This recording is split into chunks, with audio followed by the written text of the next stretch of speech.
बृहस्पति भगवान की जय। बृहस्पतिवार व्रत कथा। कथा के अनुसार प्राचीन काल की बात है। किसी राज्य में एक बड़ा प्रतापी और दानी राजा राज्य करता था। वह हर गुरुवार को व्रत रखकर दीन दुखियों की मदद करके पुण्य प्राप्त करता था। परंतु यह बात उसकी रानी को अच्छी नहीं लगती थी। वह न तो व्रत करती थी और न ही दान पुण्य में विश्वास रखती थी। इतना ही नहीं, वह राजा को भी ऐसा करने से मना करती थी। एक समय की बात है, राजा शिकार खेलने के लिए वन गए। घर पर रानी और दासी थी। उसी समय गुरु बृहस्पति देव साधु का रूप धारण कर राजा के दरवाजे पर भिक्षा मांगने आए। साधु ने जब रानी से भिक्षा मांगी तो वह कहने लगी, हे साधु महाराज, मैं इस दान और पुण्य से तंग आ चुकी हूँ। आप कोई ऐसा उपाय बताइए जिससे कि सारा धन नष्ट हो जाए और मैं आराम से रह सकूं। इतना सुनकर बृहस्पति देव ने कहा, हे देवी, तुम बड़ी विचित्र हो। संतान और धन से कोई दुखी नहीं होता। अगर अधिक धन है तो इसे शुभ कार्यों में लगाओ। कुंवारी कन्याओं का विवाह कराओ। विद्यालय और बाग बगीचे का निर्माण कराओ, जिससे तुम्हारे दोनों लोग सुधरें। परंतु साधु की इन बातों से रानी को खुशी नहीं हुई। उसने कहा कि मुझे ऐसे धन की आवश्यकता नहीं है जिसे मैं दान दूं और जिसे संभालने में मेरे सारा समय नष्ट हो जाए। तब साधु ने कहा, अगर तुम्हारी ऐसी इच्छा है तो मैं जैसा तुम्हें बताता हूँ तुम वैसा ही करना। गुरुवार के दिन तुम घर को गोबर से लीपना, अपने बालों को पीली मिट्टी से धोना, राजा से हजामत बनाने को कहना, भोजन में मांस मदिरा का प्रयोग करना, कपड़े धोबी के यहाँ धुलने देना। इस प्रकार 7 बृहस्पतिवार करने से तुम्हारा समस्त धन नष्ट हो जाएगा।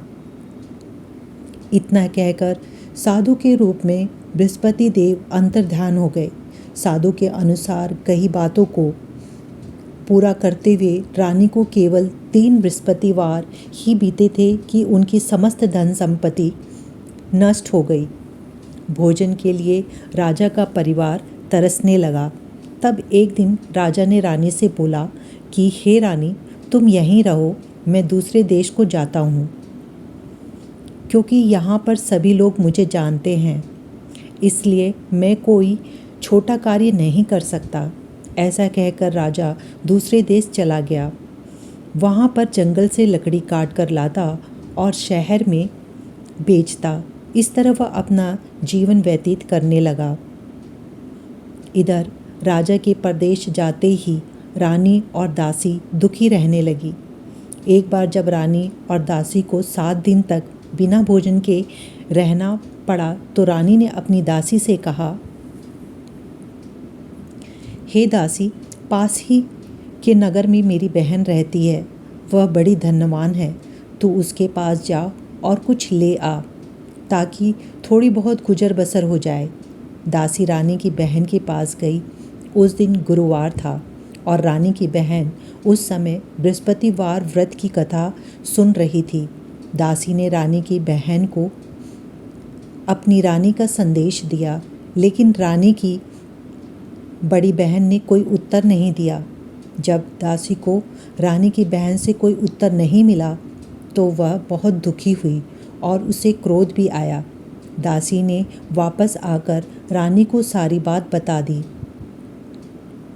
ये सुनकर रानी ने अपने भाग्य को कोसा।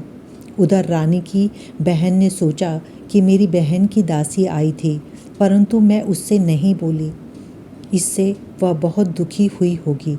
कथा सुनकर और पूजा समाप्त करके वह अपनी बहन के घर आई और कहने लगी, हे बहन, मैं बृहस्पतिवार का व्रत कर रही थी। तुम्हारी दासी मेरे घर आई थी, परंतु जब कथा होती है तब न तो उठते हैं और न ही बोलते हैं, इसलिए मैं नहीं बोली। बताओ दासी क्यों आई थी? रानी बोली, बहन, तुमसे क्या छिपाऊं?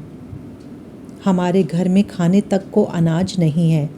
ऐसा कहते कहते रानी की आंखें भर आई। उसने दासी समेत पिछले 7 दिनों से भूखे रहने की पूरी बात अपनी बहन को बता दी। रानी की बहन बोली, देखो बहन, भगवान बृहस्पति देव सबकी मनोकामनाओं को पूर्ण करते हैं। देखो, शायद तुम्हारे घर में अनाज रखा हो। पहले तो रानी को विश्वास नहीं हुआ, पर बहन के आग्रह करने पर उसने अपनी दासी को अंदर भेजा तो उसे सचमुच अनाज से भरा एक घड़ा मिल गया। यह देखकर दासी को बड़ी हैरानी हुई। दासी रानी से कहने लगी, हे रानी, जब हमको भोजन नहीं मिलता तो हम व्रत ही तो करते हैं, इसलिए क्यों न इनसे व्रत और कथा की विधि पूछ ली जाए ताकि हम भी व्रत कर सकें। तब रानी ने अपनी बहन से बृहस्पतिवार व्रत के बारे में पूछा। उसकी बहन ने बताया, बृहस्पतिवार के व्रत में चने की दाल और मुनक्का केले की जड़ में अर्पित करें तथा दीपक जलाएं, व्रत कथा सुने और पीला भोजन ही करें। इससे बृहस्पति देव और भगवान विष्णु प्रसन्न होते हैं। व्रत और पूजा की विधि बतलाकर रानी की बहन अपने घर को लौट गई।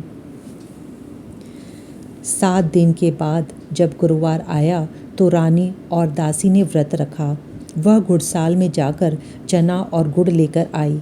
फिर उससे केले की जड़ तथा विष्णु भगवान की पूजा की। अब पीला भोजन की चिंता को लेकर दोनों बहुत दुखी हुई। चूँकि उन्होंने व्रत रखा था, इसलिए बृहस्पति देव उनसे प्रसन्न थे। वह एक साधारण व्यक्ति का रूप धारण कर 2 थालों में पीला भोजन दासी को दे गए। भोजन पाकर दासी प्रसन्न हुई और फिर रानी के साथ मिलकर भोजन ग्रहण किया। उसके बाद वह सभी गुरुवार को व्रत और पूजा करने लगी। बृहस्पति देव की कृपा से उनके पास फिर से धन संपत्ति आ गई, परंतु रानी फिर से पहले की तरह आलस करने लगी। तब दासी बोली, देखो रानी, तुम पहले भी इस प्रकार आलस करती थी। तुम्हें धन रखने में कष्ट होता था, इस कारण सभी धन नष्ट हो गया, और अब जब देव बृहस्पति की कृपा से धन मिला है तो तुम्हें फिर से आलस होने लगा है। रानी को समझाते हुए दासी कहती हैं कि बड़ी मुसीबतों के बाद हमने ये धन पाया है, इसलिए हमें दान पुण्य करना चाहिए, भूखों को भोजन कराना चाहिए और धन को शुभ कार्यों में खर्च करना चाहिए।